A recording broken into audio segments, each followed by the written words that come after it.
Bismillahirrahmanirrahim. Assalamualaikum warahmatullahi wabarakatuh. Salam sejahtera buat kita semua. Semoga kita selalu dalam lindungan Allah Subhanahu wa Ta'ala. Perkenalkan, nama saya Oki Prayadi, Sarjana Pendidikan Magister Manajemen Keuangan Mikro Terpadu dengan nomor NIDE 0125019102.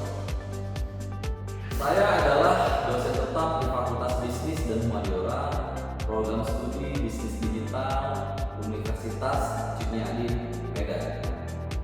Saat ini saya sedang mengikuti sertifikasi dosen gelombang 1 yang diadakan Kemendikti-Siantek 2026. Video ini saya buat untuk memenuhi kebutuhan instrumen pernyataan diri dosen pada Tridharma Perguruan Tinggi di bidang pengajaran atau PDD UKT PT. Di sini saya akan membawa mata kuliah pengantar ekonomi mikro di prodi bisnis digital yang berbobot 3 SKS, dan mata kuliah ini berlangsung di semester ganjil dengan mahasiswa semester 1. Mata kuliah pengantar ekonomi mikro memiliki signifikasi yang tinggi untuk dapat dipahami karena erat kaitannya dengan kehidupan sehari-hari dan pencapaian kemakmuran. Secara umum, pemahaman ilmu ekonomi sangat krusial karena melalui pembelajaran ini seseorang dapat mengetahui akar penyebab berbagai masalah ekonomi serta mekanisme kerja suatu sistem perekonomian. Oleh karena itu, materi ini sangat penting menjadi fondasi bagi mahasiswa untuk memahami apa itu yang namanya dasar ekonomi mikro. Dan berikut capaian pembelajaran dari pengantar ekonomi mikro, yaitu mampu membedakan konsep dasar yang berhubungan dengan ekonomi mikro dan makro, mampu menganalisis permintaan dan penawaran, mampu menganalisis harga keseimbangan di pasar, mampu menganalisis konsep elastisitas permintaan dan penawaran, mampu menganalisis teori perilaku konsumen, mampu menganalisis biaya produksi sebuah perusahaan, mampu menganalisis produksi untuk merencanakan laba maksimum, mampu membedakan struktur pasar, dan yang terakhir mampu menganalisis pasar faktor produksi. Metode pembelajaran yang saya gunakan ada 3. Yang pertama presentasi, yang kedua diskusi kelompok, dan yang ketiga ada sesi tanya jawab. Berikut serta komponen untuk metode penilaian. Yang pertama, tugas rutin ada di 10%. Yang kedua, tugas critical book review ada 5%. Yang ketiga, tugas critical journal review ada 2%. Dan tugas riset ada 5%. Ujian tengah semester ada di 30%. Tugas rekayasa ide ada di 3%. Tugas proyek ada di 10%. Dan ujian akhir semester ada di 35%. Baiklah, berikut proses belajar mengajar mata kuliah pengantar ekonomi mikro. Terima kasih.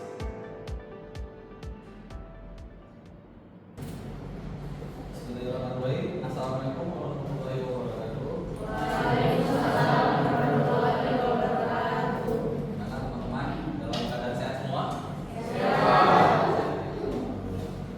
Jadi hari ini kita sebelum mulai kuliah, teman-teman boleh mengisi absensinya ya sambil berjalan. Oke, hari ini kita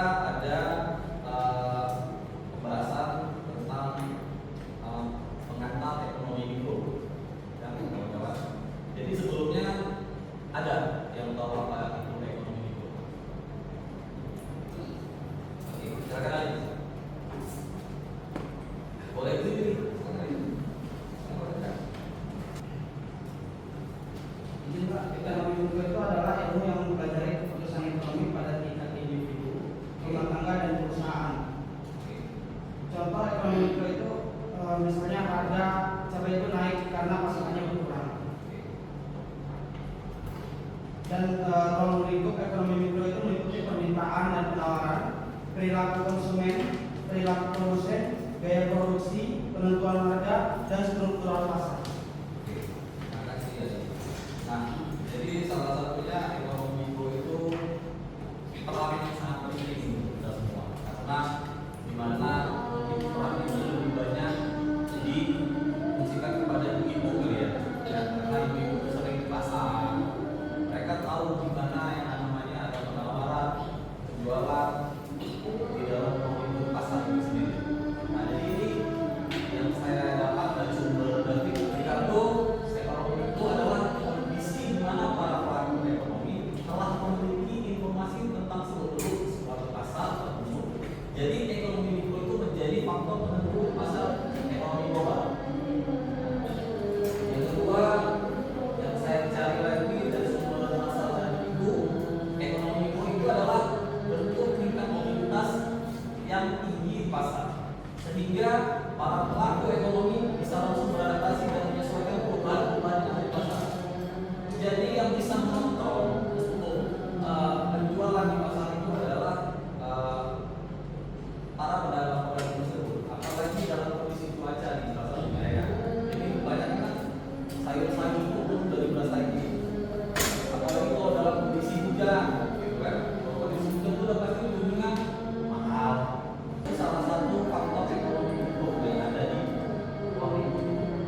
Nah, nanti saya ceritakan lagi tentang apa sekarang yang lagi marak-maraknya di dunia ekonomi mikro.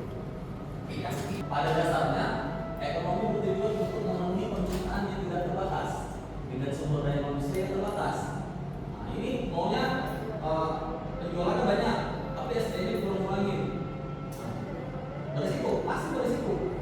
Kewalahan pastinya. Ujung-ujungnya menimbulkan apa? Pasti ada kesalahan di situ. Selanjutnya, bisnis ekonomi juga tercakup pilihan yang dibuat oleh konsumen dan faktor-faktor serta perilaku yang mempengaruhi pilihan tersebut. Prinsip ekonomi memberikan manfaat dan mengoptimalkan penggunaan sumber daya finansial untuk mencapai keuntungan maksimal, mengurangi risiko kerugian dan kerusakan. Nah, ini salah satu orang yang bekerja dengan prinsip mau usaha dan memastikan untuk hasil kerja mencapai tingkat kepuasan ekonomi yang diharapkan. Ya kan? Mau yang bagus, tapi SDM kurang-kurangin, hasilnya nggak maksimal loh jadi. Gitu. Ya kan? Oke. Ini saya mau memberikan contoh transformasi digital UMKM di Indonesia pada tahun 2026, ya kan? Pertumbuhan dan inklusi ekonomi. Ini ya, salah satu kuliner dengan layanan digital. Saya nggak nyangka nih, harusnya kuliner mesti tetap paling atas, karena itu kebutuhan pokok sehari-hari ya, yang seharusnya penjualan di EPP ini lebih baik sebenarnya, tapi dia bisa dikalahkan dengan layanan digital. Ada yang tahu teman-teman layanan digital kok?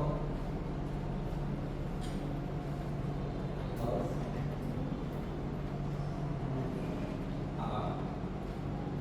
Layanan digital. Ini salah satu usaha yang lagi tren-trennya. Layanan digital ini adalah jasa. Apa kira-kira?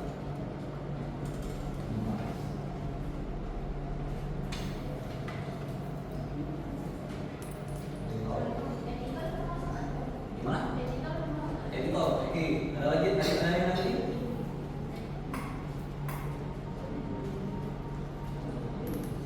Ada? Ini anak-anak apa? Ya, ada. Nah, kira-kira ada yang tahu teman untuk di layanan digital? Penjualan melalui handphone. Salah satunya. Oke.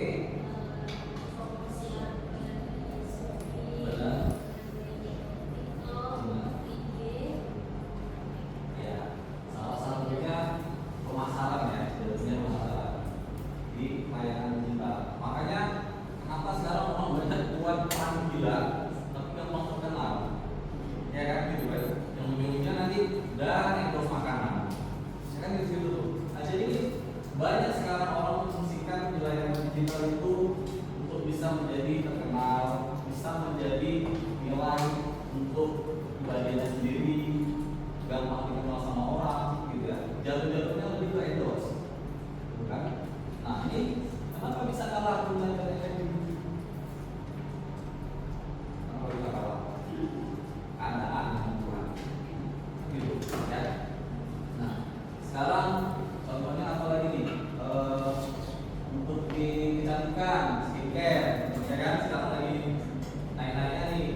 skincare, gitu kan? Karena banyak juga orang yang membuat kadang-kadang yang palsu gitu, yang berusaha untuk pakai kaya tapi surat izinnya nggak ada. Banyak kan gitu ya? Banyak gitu. Nah, ini perlu kita ketahui bahwasanya penjualan grafik dari antara semua usaha kemudian udah agak kalah. Harusnya dia nomor 1. Nah ini ya, sektor UMKM paling potensial di tahun 2026 ini dia. Kalau dari teman-teman ada yang mau nanti file saya kirim. Nah ini salah satu tahu nih penjualan sayur yang sudah dipackaging. Tahu ya? Sekarang kan udah banyak tuh. Nah makanya kebanyakan kenapa para petani itu mereka tidak ada yang namanya pakaian itu ada. Yang kaya itu adalah agen dan distributor. Karena yang menentukan harga siapa? Agen. Ya kan itu. Di atas dia beli harganya sekian. Di bawah dia suka harga. Apalagi dengan kesepakatan mereka membuat harga dengan persetujuan itu cukup bahaya sih sebenarnya. Nah, gitu. Contoh nih, ya, yang pernah saya alami sekarang jual kopi, ya, di mana-mana jual kopi itu udah cukup marah ya, mana-mana ada. Nah, kopi diolah dari petani yang tadinya dipetik jadi biji green bean sehingga diproses menjadi gabah, ya kan? Bawa ke distributor diecer sama mereka. Masuk nih agen-agen yang lain untuk mengolah si kopi tersebut. Kopi tersebut diapain? Diekspor. Nah, bagaimana pelaku-pelaku usaha yang ada di Indonesia? Mereka menjual ke luar negeri harganya jauh lebih baik. Berarti mereka menjual ke negara mereka sendiri. Salah satu yang membuat ekonomi itu goyang sebenarnya, karena itu tadi banyak pemain-pemain yang nakal membuat harga tidak suka-suka. Makanya sekarang lihat kopi ecer-ecer tuh ya di jalan-jalan banyak yang pakai rak gitu ya, pakai yang sepeda itu ya, udah cukup banyak aja. Mungkin biji kopi yang tidak terlalu berkualitas yang mereka jual, karena harganya juga cukup murah. Tapi beli juga sama kita gitu ya. Oke.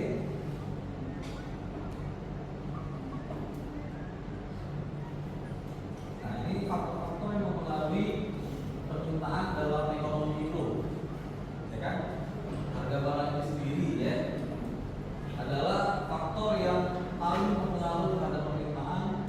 Umumnya ketika harga naik, setris sekaligus jumlah barang yang diminta akan menurun.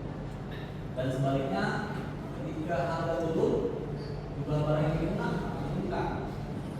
Ini kadang ada barang, ya kan, yang dijual sama mereka suka-suka. Tadi saya bilang, begitu di atas lagi kosong, di bawah rendah harganya. Jadi suka-suka jualan. Jadi bisa yang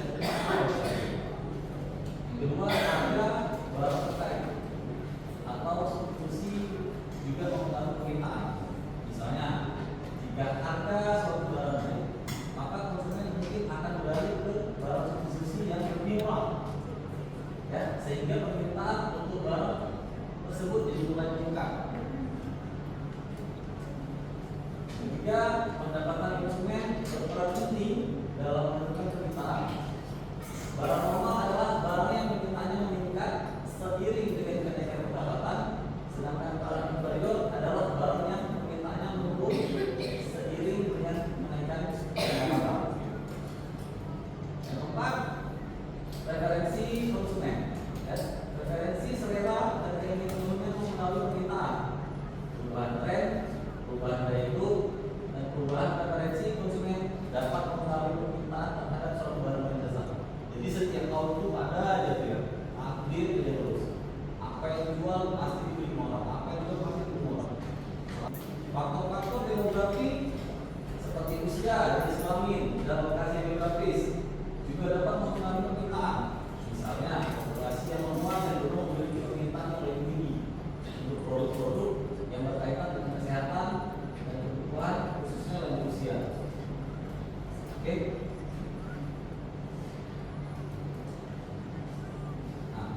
sebelumnya ada yang pengen saya tahu teman-teman yang sebelumnya ada beberapa usaha dari ada dari siapa tadi ya? Sarah, ada Sarah. Kendalanya dulu apa? Pertama usaha.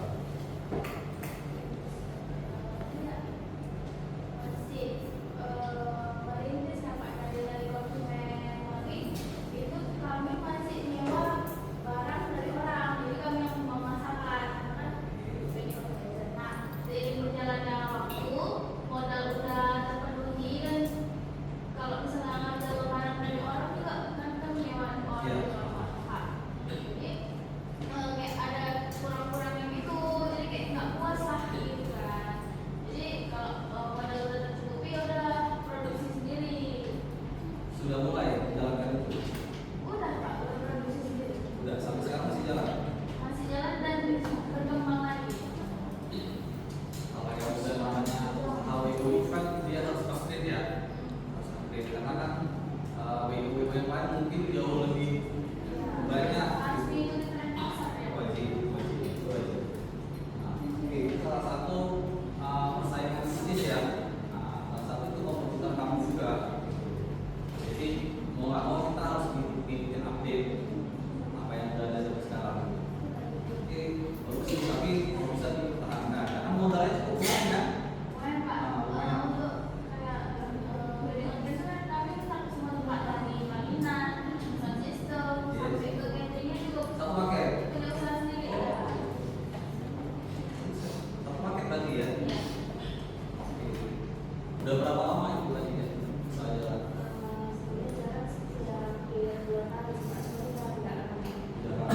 Memang penjualannya hanya di sosial media saja. Iya Pak, karena sambilan kuliah juga kan, jadi susah untuk ini. Beda sosial media aja. Sayang sekali ya, karena lagi lumayan juga. Kan? Karena susah dapat staff juga kan. Oh iya iya. Karena kan peraturan pemerintah kan kita juga. Iya, daripada sangkap ya. Oke, lanjut ya. Macam-macam kebutuhan manusia itu banyak ya, dan beraneka ragam. Bahkan tidak hanya beraneka ragam, tetapi bermanfaat terus. Tidak ada habisnya. Ya. Sejalan dengan perkembangan peradaban dan kemajuan ilmu dan teknologi. Satu kebutuhan setelah Anda penuhi, tentu akan datang lagi kebutuhan yang lainnya. Ya. Menurut intensitasnya ada beberapa yang dikelompokkan menjadi tiga, yaitu kebutuhan primer, sekunder, sama tersier. Oke. Nah ini kebutuhan primer ini wajib. Menurut kamu wajib kan? Wajib ya, wajib dong. Ya. Kita bisa hidup seperti kebutuhan makanan, pakaian, dan tempat tinggal. Sama satu lagi pendidikan, ya kan? Di kebutuhan sekunder butuh juga nggak? Butuh, pasti. Kebutuhan ini salah satunya ya pendidikan ya, pendidikan termasuk olahraga, itu kebutuhan sekunder. Kalau tersier, nah ini nih sebenarnya nggak, keinginan ya, nggak diwajib-wajibkan kali ya. Tergantung ekonominya, tergantung keuangannya ya. Banyak kali ngomongnya, ujungnya apa balik ya kan? Sebuah jahat jadinya kan gitu. Nah, jadi ini penting nih. Ini salah satu kebutuhan kita setiap hari yang pengen kita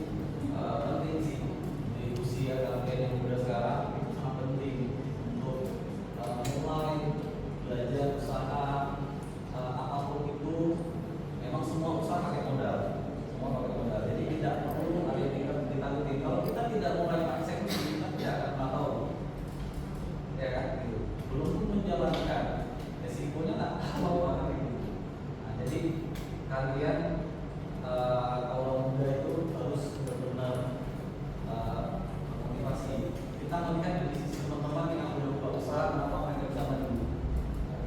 Apalagi khususnya seperti cowok-cowok, cewek-ceweknya juga sama.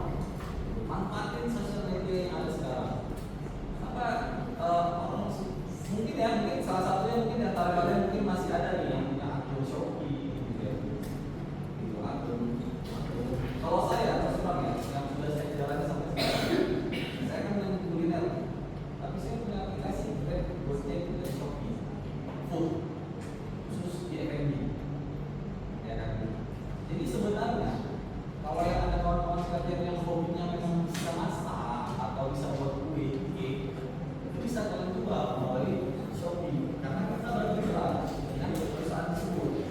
Ada apa? Ada. Belum ada ya?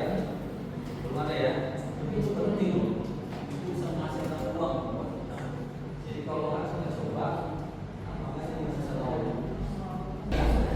Nah, sekarang namanya siapa? Agus.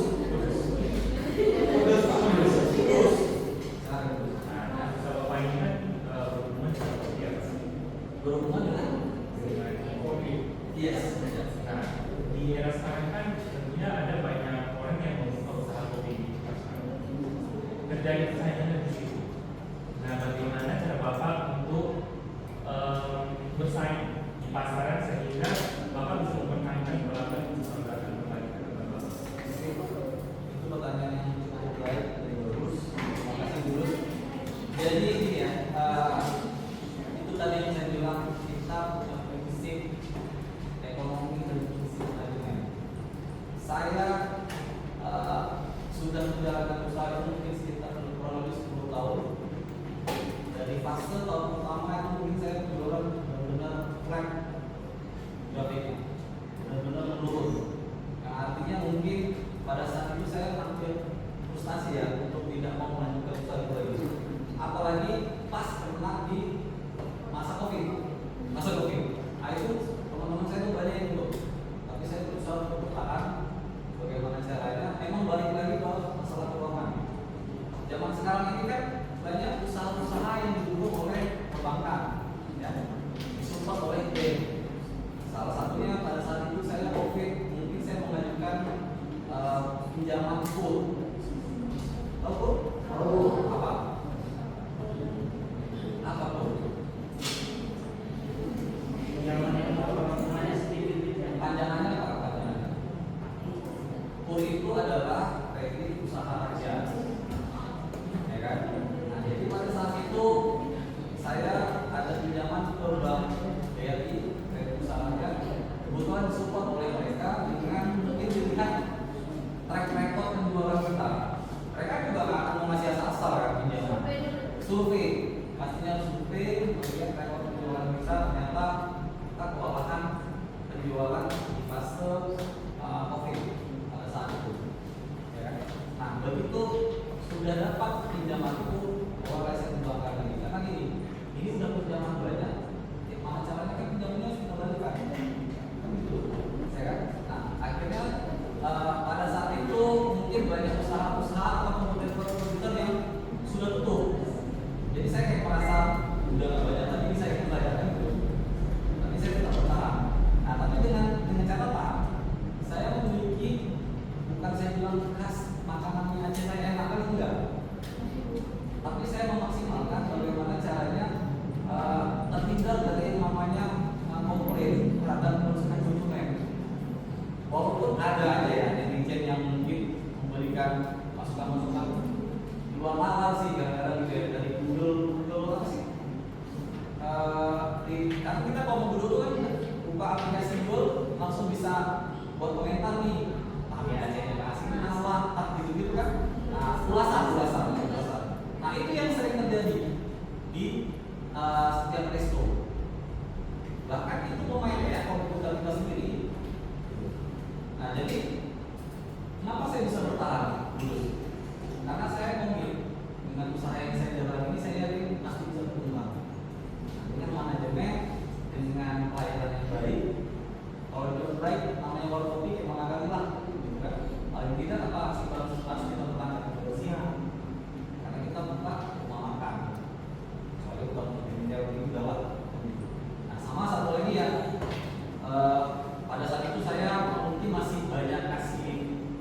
fasilitas berupa game supaya jadi daya tarik orang untuk bisa datang. Nah, kalau zaman sekarang kenapa? Saya pengen tanya, kenapa zaman sekarang warung kopi itu udah cukup banyak berarti dengan namanya kopi shop? Coba saya ingin tahu kenapa kopi shop banyak yang sudah apa sih kebanyakan? Harganya lebih murah, tempatnya Yang murah apa nih? Kopi shop apa yang warung kopi? Oke, ya, setuju. Lain lagi, alasannya apa? Halo? Ya, kita bisa beradaptasi dengan perubahan. Mungkin kalau kita datang ke coffee shop cuma bisa beli minuman aja gitu. Iya. Sama ya, saya gitu juga gitu. Beli minuman mungkin harganya udah 20.000. Mungkin yang besar es taru, velvet, gitu kan. Tapi kalau kita beli warung, udah dapat makanan minum. Jadi makanya sekarang lagi marah-marahnya benar nih penjualan kompetitor warung kopi itu udah luar biasa. Artinya jadi dulu ya, jadi itu sepanjang perjalanan banyak sekali orang baru-baru berdagang di dunia kopi. Nama saya Agus Pak. Agus, Saya mau tanya seperti Bapak saya kan udah mulai dari 2011 sampai hari 2024 tentang bertahan berkomitmen komitmen tadi kan nanti artinya bahwa Bapak cinta sekali dengan usaha Bapak kan ya. jadi kenapa Bapak berpikir waktu ada kendala tadi sampai frustasi nggak kepikiran mau membuat udahlah saya stop aja ini bukan lain aja bisa nggak itu Pak misalnya di tengah jalan ini saya seperti itu semua kayak itu gimana itu? Nah, itu yang paling sering terjadi di partner saya sendiri ya. Karena mungkin dia merasa pada saat buka usaha mungkin ya itu mungkin bukan orang tuanya. Orang tuanya yang mungkin udahlah, udah. Mungkin nanti sekali lagi minta kasih. Ada kesempatan pada sekali ya, dua kali lunas. Gitu. Nah, kalau saya pada saat itu memang benar-benar merintis. Ya, artinya modal itu memang benar-benar serat dari itu. Sama kita benar-benar, waduh, ini jangan sampai nih, kasarnya bangkrut gitu. Jangan sampai. Saya tetap berusaha gimana caranya yakin dengan jualan. Karena ini zaman berkembang ketika ada yang namanya penjualan online, ghost kitchen itu namanya jualan online. Jadi Shopee, GrabFood, GoFood itu saya dari muda. Karena mulai perkembangannya itu orang yang datang ke tempat mulai berkurang. Karena adanya Shopee orang menjadi malas untuk belanja. Udah cuma pesan dari handphone bisa dapat makanan di rumah kan begitu. Nah, tapi saya ikutin zaman itu. Pada saat itu banyak resto-resto yang tidak ikut kerjasama atau bermitra dengan yang namanya Grab dan Gojek. Jadi dari situ mulai peningkatan jualannya membaik, ya kan? Dan tetap namanya perubahan zaman itu tetap ada. Karena saya perhatiin ya, karena saya berjalan ini 10 tahun. Hampir lama-lama orang juga mulai muak juga beli aplikasi itu karena harganya lumayan mahal. Ya kan gitu. Tapi sedikit membantu pada saat cuaca tidak membaik. Benar nggak? Hujan, banyak orang keluar. Lapar, minumnya pesan dari Cek. Ini Pak, tapi pada saat hujan driver tidak ada Pak. Untuk sekarang, ya kan? Karena berisiko buat dia sendiri. Apalagi banyak orderan fiktif kan, banyak orderan fiktif. Benar tuh yang kamu bilang. Kalau sekarang itu beda lagi zamannya. Karena itu saya pakai aplikasi itu udah hampir sekitar 7 tahun lama. Saya ngerasain benar. Dari mulai ulasan yang dibuat oleh setiap customer jelek-jelek, yang tadinya saya berusaha untuk merubah polanya, bagaimana caranya menutupi ulasan-ulasan yang jelek itu, dievaluasi. Itu pengaruh karena kan kita setiap modal nampak dulu kelihatan, oh mobil ini, wah komentarnya kayak gini ya, kan gitu dulu. Nah, tapi saya berusaha untuk menutupi itu. Nah, tapi itu tadi bos, intinya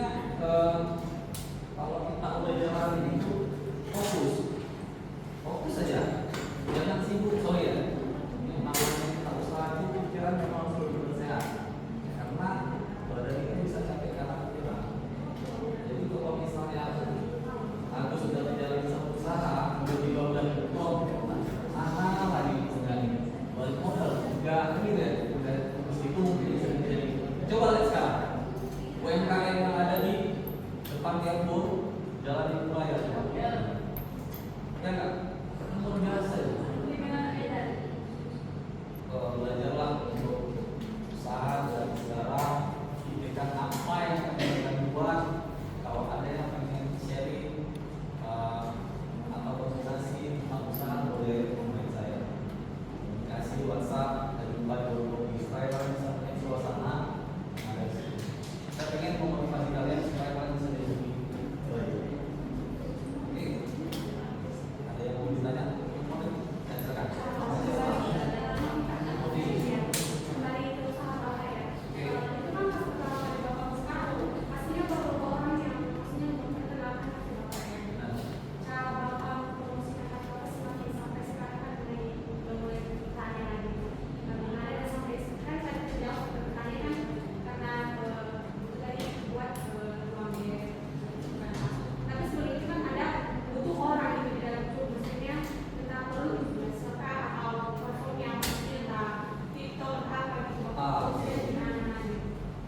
Oke, makasih Vita.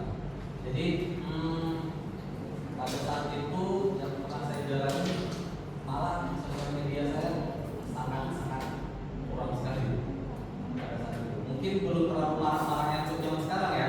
Ntar orang buka Instagram ada aja orang jualan ini kan gitu.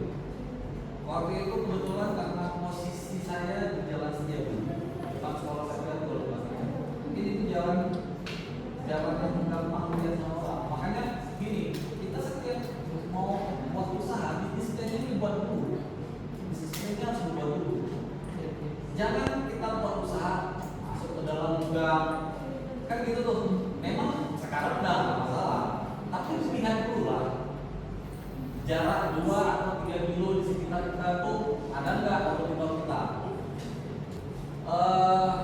Kenapa pusat perbelanjaan lebih banyak orang belanja di kayak di saham, terus kayak di supermall? Kenapa? Suasananya bersih. Terus? Iya, karena salah satu lengkap. Nah, jadi kalau kita bilang perbandingan harga dari semua item yang kita beli, contohnya kita belanja hampir sekitar 600.000. Kalau perbandingannya hanya selisih 20.000, kan beli mana? Ini ya kalau mama kali ya, mau dia masuk ke pasar, gara-gara yang 500 perak, mau dia kesana pindahan gitu kan? Menurut dia juga begitu, itu versi mama. Tapi untuk versi kita sekarang udah nggak perlu lagi. Jadi itu mau kita intinya saya sih punya komitmen untuk mempertahankan yang namanya usaha. Saya fokus, mungkin kalau pribadi saya sendiri saya mungkin melakukan karena juga ini saya karena saya fokus untuk udah saya mau makan dulu. Walaupun makan itu nggak ada sebutnya, nggak ada bos-bosnya gitu. Itu para laki lah sebenarnya. Ya, oke, nah. Tapi boleh nanti kapan-kapan kalau mau ke sana silakan. Saya kasih diskon lah. Diskon, belajar sangat boleh, silakan. Oke, ada yang tanya lagi? Ada? Janjian, bisa.